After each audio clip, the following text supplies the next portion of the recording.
So Mark, what was it like driving the T4 Miss Budweiser? You're the only driver to drive it in a race I know. at Madison. What was that like? Oh, it was phenomenal. It was actually kind of scary. When you're in, I'll call it conventional boats like we run now, when you get up and float like that, you're near disaster. You know you're going to blow over, and it's really kind of scary. Well, that's when you get to the end of it. The two-wing Bud boat, it ran like that most all the time.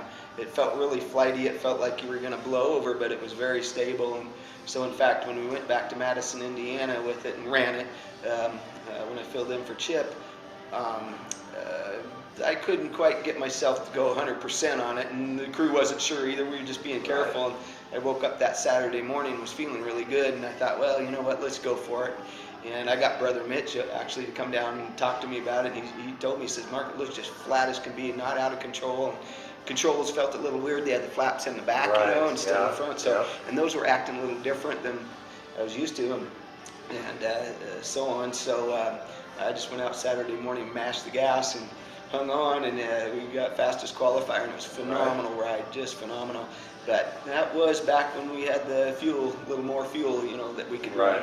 And those open, call them the two-wing boats, they need the horsepower to run right. Right, and then in those races, you knocked the rear wing off every time. Oh, yeah, the way the back spar bullnose was, the water hit that, and even as thick as the Bud guys, you know, built the leading edges and stuff, the water would just blow it off. Water's just tremendously tough on equipment, as you guys have seen through the years, and so it started breaking that off, then it go up and knock the wing off. So I think we went through 3 wings and about 6 uprights, and then actually got to the final there, and without the wing, and I was a little too aggressive and spun it out. You know, that was bad. Otherwise, I think we would have won the race too. But a phenomenal boat, and it was just exciting and fun to work with the crew. Why do you think that boat never ran in a race again?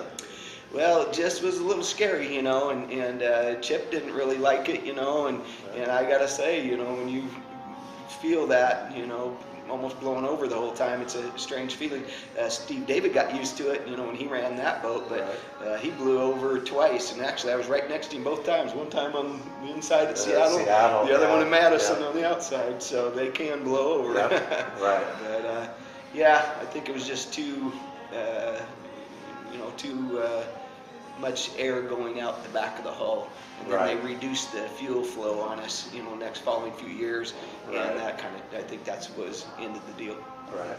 Another great story I always like is your flip and win in Seattle in 1997. What do you remember about that? That was fun. Well, I remember the adrenaline rush of, you know, not only the flip, I'd already blown over and stuff, and it was an easy blowover, and I was just excited to get back to. But what fascinated me and was so fun was all the different crew guys that came over, jumped on, you know, helped us get the thing back in the water, you know, our own competitors, you know.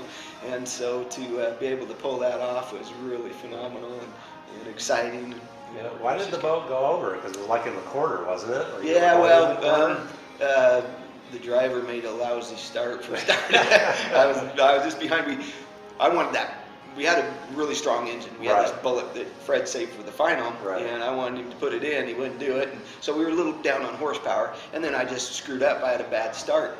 And then 2 rookie drivers, one named Jimmy King and the other one named Mark Weber, for some reason they were like magnets, and when they went through the turn, they squeezed together, and then I rode right up the rooster tail, and that's how come I blew over. So there wasn't basically a blowover. You went through a rooster tail. Yeah, those 2 guys squeezed, and then I blew over. They drug us in. They reran the heat, and then that's when the Elam landed on the Bud. They did it again the next heat. Wow. So that was phenomenal, and so yeah, that was interesting. So.